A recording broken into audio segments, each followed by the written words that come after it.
జనరల్‌గా జననేంద్రియాల దగ్గర పొక్కులు రావడానికి గల ముఖ్య కారణాలు ఏమిటి అని అడుగుతూ ఉంటారండి.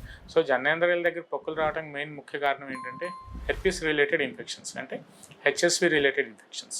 అలా కాకుండా ఇంకో కారణం ఏంటంటే ఫంగల్ ఇన్ఫెక్షన్స్. ఫంగల్ క్యాండిడియాసిస్ అని చెప్తూ ఉంటాం. సో, ఇట్లా ఏదైనా సరే ఒక బ్యాక్టీరియల్ ఇన్ఫెక్షన్ కానీ, ఒక వైరల్ ఇన్ఫెక్షన్ కానీ, లేదంటే ఇట్లాంటి ఏమైనా ఫంగల్ ఇన్ఫెక్షన్స్ వల్ల జనరల్‌గా ఈ బ్లిస్టర్స్ అనేవి జనరల్‌గా జెనిటల్ ఏరియాలో రావడానికి గల ముఖ్య కారణం అండి. దాంతోపాటు అదే కాకుండా ఎక్కడైనా బయట ఒక ఇన్ఫెక్టెడ్ సెక్షువల్ పార్ట్నర్‌తో బయట ఎక్స్‌పోజ్ అయినప్పుడు whether it is male to female కానీ, ఫీమేల్ టు మేల్ కానీ ఇన్ఫెక్షన్స్ అనేవి ఉంటే వాళ్ళల్లో ఈ జనరల్‌గా ఈ వైరల్ ఇన్ఫెక్షన్స్ వలన కూడా ఈ నీటి పొక్కులు రావటం, ఈ టెస్టికల్స్ మీద ఈ బ్లిస్టర్స్ లాగా రావటం, ఫ్లూయిడ్ ఫీల్డ్ వెసికల్స్ అవి రావటం, జనరల్‌గా ఈ జెనిటల్స్ దగ్గర బ్లిస్టర్ సోర్స్ లాగా రావటం అనేది జనరల్‌గా జరుగుతూ ఉంటుంది.